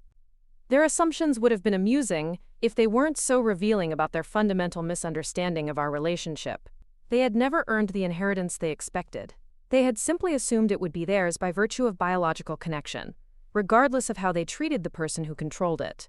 The holiday season brought our final family gathering, though none of us knew it at the time. Christmas dinner at Catherine's house unfolded with the same polite distance that had characterized our relationships for years, but this time I participated as an observer rather than someone desperately hoping for genuine connection. I watched my grandchildren open expensive gifts with the casual indifference of people who had never wanted for anything, their brief expressions of gratitude perfunctory rather than heartfelt. I listened to my children discuss their plans for the coming year with the entitled confidence of people who expected unlimited financial support for their ambitions. I observed the family dynamics that had taken me decades to understand clearly. When Tommy mentioned his plans to purchase a luxury apartment in Manhattan, assuming that the down payment would come from his trust fund, I simply nodded and smiled. When Sarah discussed her intention to take a year off after graduation to find herself through expensive travel, confident that such exploration would be financially supported, I expressed appropriate interest without revealing my thoughts. When Emma talked about her college preferences with the assumption that cost would never be a consideration, I encouraged her academic ambitions while knowing she would need to find her own way to pay for them. The evening concluded with the usual round of polite farewells and empty promises to get together more often. As I drove home through the decorated streets of suburban Boston, I felt a profound sense of completion. This had been my goodbye to the family I had spent 81 years trying to build, the final performance in a play that had never felt authentic. January brought the culmination of my planning. The sale of Brooks Industries was finalized, with Patricia Harrison assuming control of a company that would continue to thrive under leadership that valued employees and ethical practices. The educational foundation was fully operational and already changing lives. The individual inheritances for Mrs. Chen and Margaret were structured to provide maximum benefit while respecting their dignity and independence. Most importantly, my family remained completely unaware that their expected inheritance had been redistributed to people and organizations that would use it wisely. They continued their daily routines, made their long-term plans, and maintained their polite distance, never suspecting that the foundation of their financial assumptions had been permanently removed. I spent my final months in a state of peace I had never previously experienced. The anxiety about family relationships that had haunted me for years was replaced by contentment with the connections I had built with people who genuinely valued my presence in their lives. The worry about preserving wealth for ungrateful heirs was replaced by satisfaction about directing resources toward purposes that aligned with my values. When I passed quietly in my sleep on a warm spring morning, surrounded by the orchids I had nurtured and overlooking the harbor I had loved, I left behind a legacy that reflected my true priorities rather than my biological obligations. The woman who had spent her life trying to earn love through generosity had finally learned to give her resources to people who had already demonstrated love through appreciation. The will reading took place in Jonathan Whitfield's office on a gray April afternoon, with my family gathered in chairs arranged around his conference table like defendants awaiting judgment. Catherine, Michael, and David had arrived with the expectant confidence of people about to inherit a fortune. My grandchildren attended with varying degrees of interest, some clearly hoping for immediate access to inheritance funds. Jonathan's voice carried no emotion as he read the provisions that would reshape their understanding of their own futures. The Brooks Educational Foundation would receive the bulk of my liquid assets. Mrs. Chen would inherit enough to secure her retirement and fulfill her dreams. Margaret Thornfield would receive funding to expand her charitable work indefinitely. Brooks Industries had been sold, with proceeds supporting the foundation's mission. The silence that followed the reading of these provisions was profound. Catherine's face went through a progression of expressions from confusion to disbelief to barely controlled rage. Michael stared at the table as if the wood grain might reveal some explanation for what he was hearing. David's usual composure cracked entirely, his mouth falling open in shock. And what about the family? Catherine finally managed, her voice tight with emotion she was struggling to control. Jonathan consulted the will with professional detachment. Each direct descendant receives the sum of $1, along with a personal letter explaining Mrs. Brooks's reasoning for these arrangements. The explosion of outrage that followed was everything I had imagined and more. Catherine demanded to know the grounds for challenging the will. Michael questioned my mental competency at the time of signing. David accused me of vindictive cruelty, designed to punish them for imagined slights. My grandchildren sat in stunned silence, trying to process the reality that their assumed financial security had evaporated. Jonathan weathered their fury with professional calm, explaining that the will had been crafted specifically to withstand any possible challenge, that my mental competency had been extensively documented, and that the decision to exclude them had been made after careful consideration rather than emotional impulse. When Catherine demanded to see my letter to her, Jonathan handed over the sealed envelope with my distinctive handwriting on the front. She tore it open and read aloud, her voice growing more strained with each paragraph as my calm explanations dismantled any possibility that this exclusion was anything other than deliberate consequence for behavior that had demonstrated their true priorities. The letters revealed everything they had never expected me to notice or remember: Catherine's casual dismissal of my continued relevance to the company I had built, Michael's distracted indifference to our conversations, and his consistent failure to maintain meaningful contact, David's protective distance, and his daughter's assessment of me as a corporate shark who owned the family through financial manipulation. Most devastatingly, the letters demonstrated how thoroughly I had understood their assumptions about inheriting wealth they had never appreciated and controlling assets they had never earned. Their shock wasn't just about losing money. It was about discovering that the woman they had taken for granted had been observing and evaluating their behavior with the same analytical skills that had built a business empire. As my family filed out of Jonathan's office in various states of anger, disbelief, and devastation, I like to imagine they finally understood what I had learned during my forgotten 80th birthday: that being overlooked by someone you love is painful, but being deliberately excluded by someone you've neglected is justice. The Brooks Educational Foundation continues to change lives, providing opportunities to students who understand that education is a privilege rather than an entitlement. Mrs. Chen visited Kyoto that spring, sending me a postcard from the gardens where her husband had proposed, writing that she thought of me every time she saw something beautiful. Margaret's Resource Center has helped hundreds of families rebuild their lives with dignity and hope. Meanwhile, Brooks Industries thrives under Patricia Harrison's leadership, maintaining the ethical standards and employee protections I always considered essential. The company's success proves that businesses can prosper when they prioritize people over profit margins and integrity over inheritance expectations. My family learned that love cannot be inherited, respect cannot be assumed, and appreciation cannot be taken for granted. They discovered that the woman they had forgotten was perfectly capable of forgetting them in return, but with far more permanent consequences than a missed birthday or overlooked holiday. The most fitting end to this story is that it isn't really an ending at all. Every scholarship awarded by the Brooks Educational Foundation represents a new beginning for someone who will use their education to build rather than simply inherit. Every family helped by Margaret's Resource Center starts a chain of positive impact that will ripple through generations. Every day that Mrs. Chen tends her garden or plans her next adventure proves that it's never too late to find joy and purpose. As for my family, they are free to build the kinds of relationships and legacies they actually value, without the burden of pretending to love someone they never truly appreciated. In removing myself from their financial futures, I gave them the opportunity to discover who they really are when they can't rely on inherited wealth to define their possibilities. Sometimes, the greatest gift you can give people is the chance to prove they never deserved what they expected. My family wanted my money but not my love, my assets but not my presence, my legacy but not my values. Now they have exactly what they earned through their choices, and nothing more. The woman who spent 81 years trying to buy love with generosity finally learned that the most powerful love sometimes requires the courage to withdraw it entirely.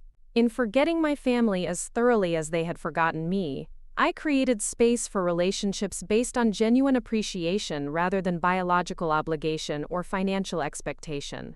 This is what it looks like when someone who has been overlooked decides to become unforgettable, not through dramatic confrontation, but through the quiet power of making choices that reflect your true worth. Sometimes the most profound revenge is simply living well enough to recognize that you deserve better than what you've been given, and having the strength to create it for yourself. The months following the will reading became a study in human nature that would have fascinated me if the subjects weren't my own children and grandchildren. Jonathan Whitfield kept me informed about their various attempts to challenge the inheritance through his discreet communications with my estate, though I had passed beyond caring about their reactions in any personal sense. Their behavior in the aftermath of discovering their disinheritance revealed everything I had suspected about their true characters, validating every decision I had made about redirecting my legacy. Catherine proved to be exactly the person I had raised her to be: ruthless, strategic, and completely unwilling to accept defeat. Within days of the will reading, she had hired 3 different law firms to explore potential challenges, approaching the problem with the same aggressive efficiency she brought to hostile business takeovers. Her lawyers examined every possible angle, from mental incompetency claims to undue influence allegations. But Jonathan's meticulous preparation had anticipated and sealed every potential loophole. The most telling aspect of Catherine's response wasn't her anger, which was predictable, but her complete inability to understand why she had been excluded. During one heated exchange with Jonathan, she reportedly argued that her business acumen and leadership of the company's operations should have guaranteed her inheritance, regardless of any personal shortcomings. The idea that love and respect might be prerequisites for inheriting wealth simply didn't compute in her worldview. "She can't just give away our family's money to strangers," Catherine had apparently shouted during one particularly intense legal consultation. The phrase, "our family's money," revealed everything about her fundamental misunderstanding of ownership and entitlement.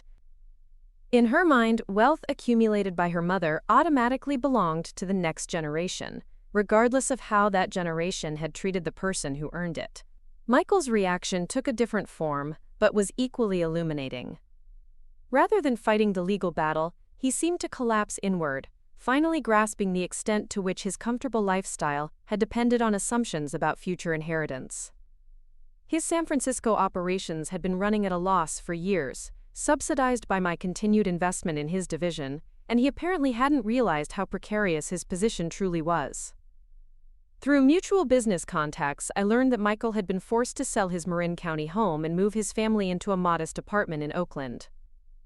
His sons, my grandsons who had barely known me, were suddenly experiencing financial limitations for the first time in their privileged lives. Ryan had to abandon his plans for graduate school, while Kevin was forced to take out student loans to complete his undergraduate degree. The irony wasn't lost on me that Michael's children were now facing the same financial challenges that millions of young people navigated every day without complaint. The difference was that Ryan and Kevin had been raised with the expectation that such concerns would never touch their lives, making their adjustment to reality particularly difficult. David's response proved most complex, and in some ways most heartening. Unlike his siblings, he seemed to grasp immediately why he had been excluded, and his initial reaction was introspection rather than outrage. Emma later told a school counselor, who mentioned it to a friend who eventually shared it with Margaret Thornfield, that her father had spent weeks apologizing to her for keeping her grandmother at such emotional distance. "He said he was protecting me from becoming too attached to someone so controlling," Emma had apparently confided, "but now he realizes she was just lonely and wanted to be part of our lives." David's awakening came too late to matter for our relationship, but it suggested that he possessed more emotional intelligence than I had given him credit for. He had recognized the protective barriers he had built, and understood how those barriers had contributed to my decision to seek connection elsewhere.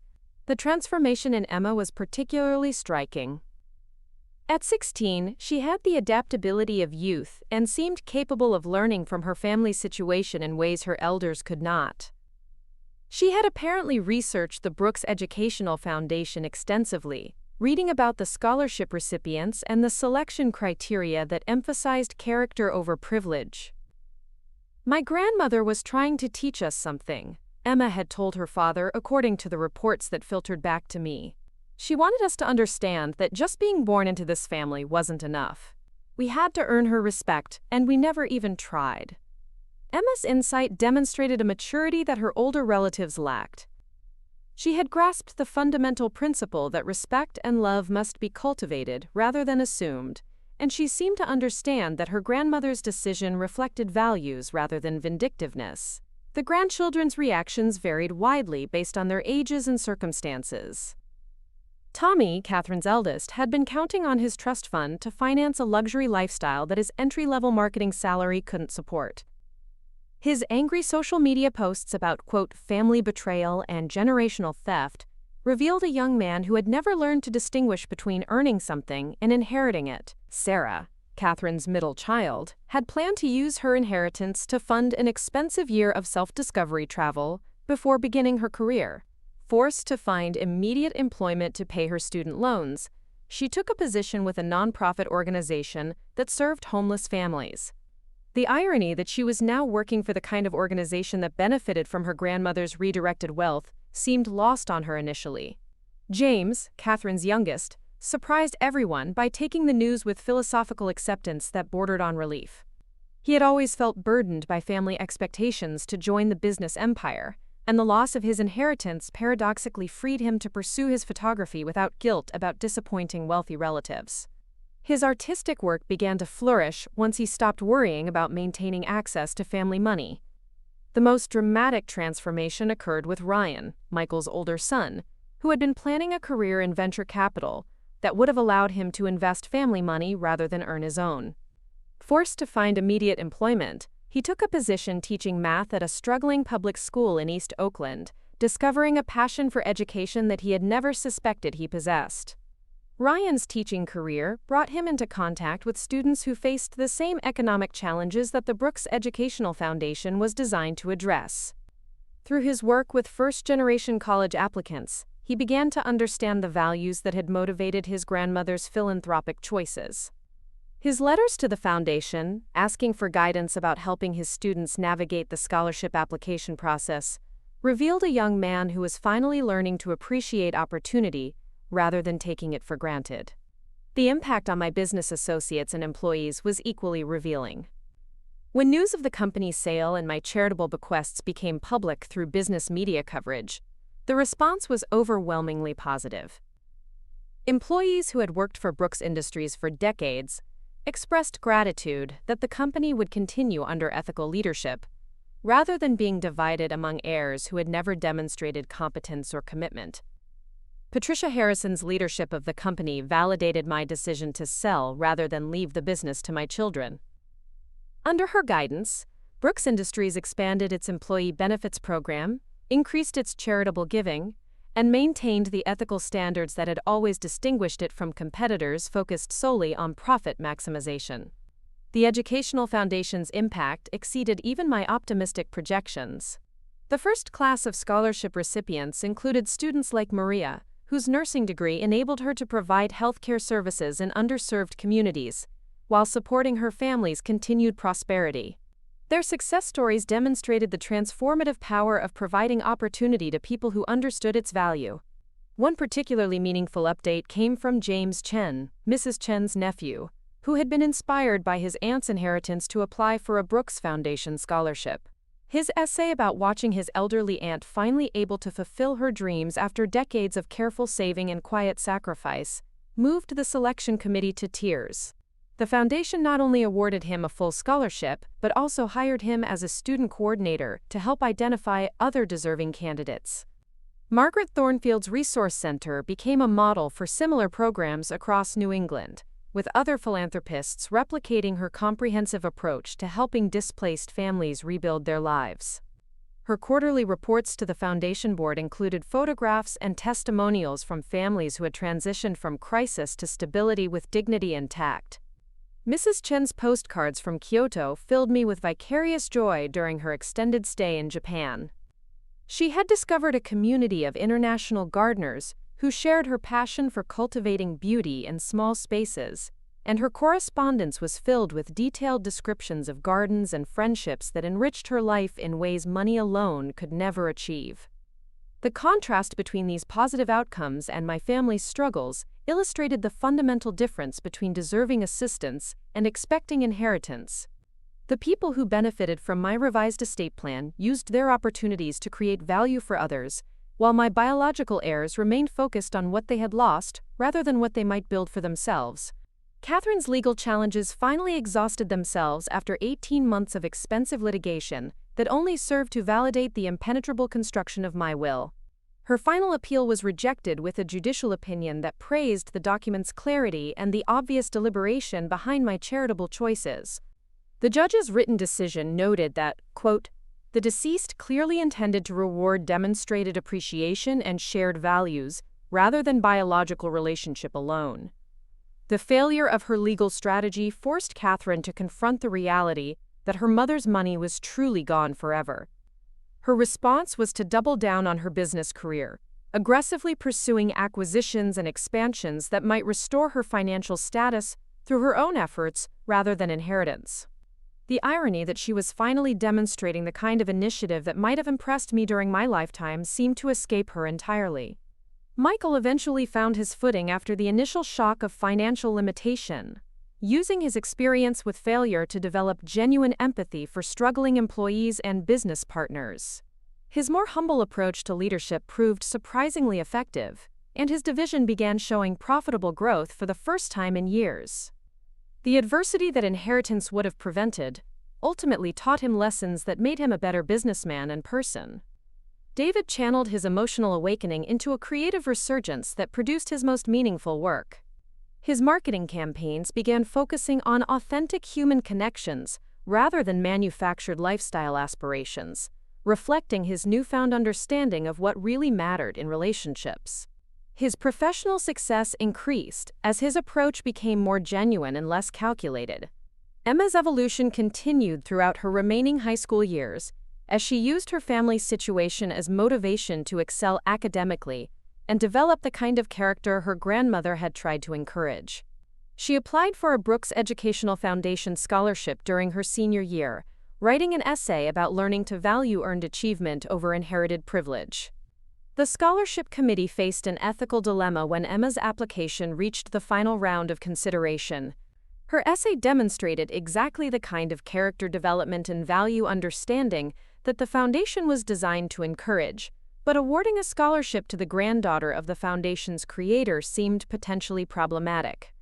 Margaret Thornfield, serving on the selection committee, proposed an elegant solution that reflected both fairness and the foundation's core values. Emma would be awarded a scholarship based purely on her merit, but it would be designated as a Furtasian scholarship that recognized personal growth and character development over inherited advantage. Emma's acceptance of the scholarship came with a requirement that she spend her summer breaks working with the foundation's community outreach programs, ensuring that her education would be coupled with service to others facing the same challenges her grandmother had sought to address.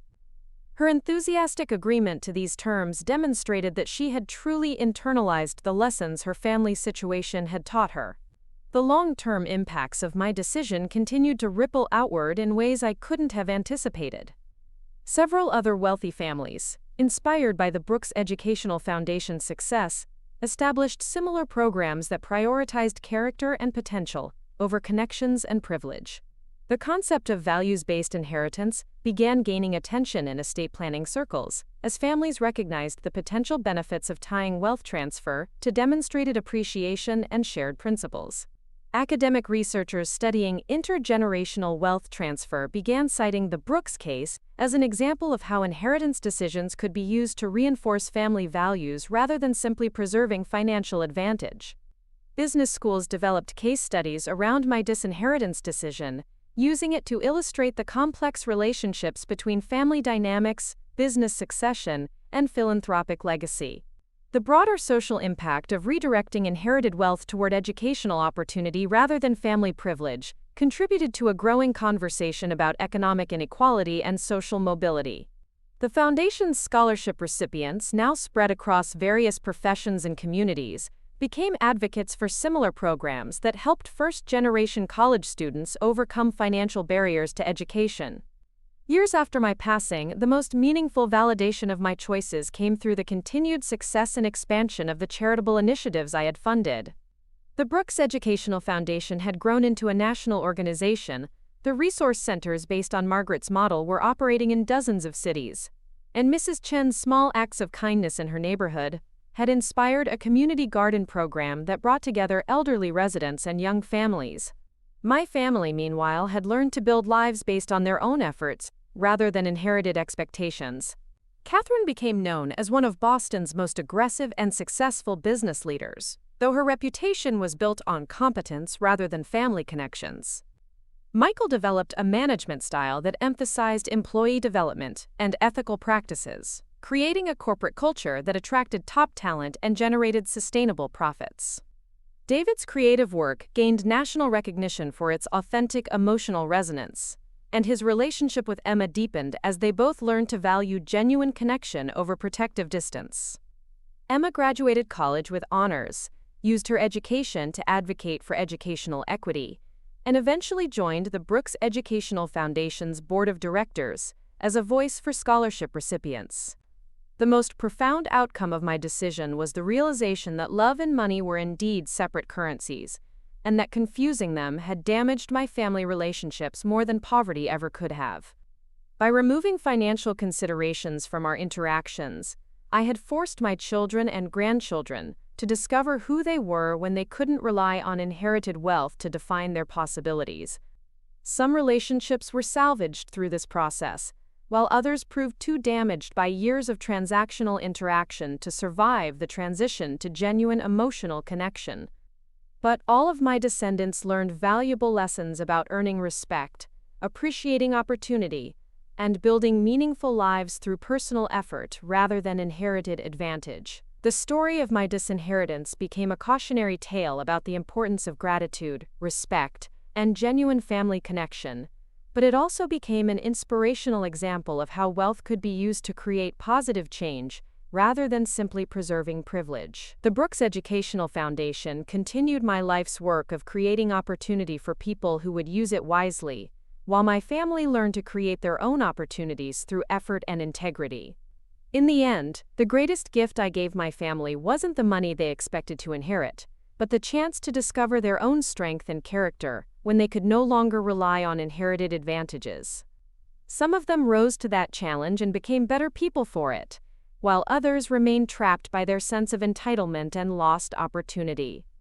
But all of them learned that being forgotten by someone you've neglected is far more permanent than any inheritance, and that love withdrawn by choice is more powerful than love that was never genuinely given in the first place. The woman who had spent 81 years trying to buy affection with generosity had finally taught her family that the most valuable things in life must be earned rather than inherited, and that respect, like love, cannot be assumed simply because of shared DNA. The Brooks legacy lived on not through biological inheritance, but through the values I had chosen to support, and the people I had decided deserved assistance. That proved to be a far more meaningful and lasting impact than any trust fund or family business succession could have achieved, creating ripples of positive change that would continue long after the last of my disappointed heirs had learned to build their own lives without my financial support. Up next, you've got 2 more standout stories right on your screen. If this one hit the mark, you won't want to pass these up. Just click and check them out.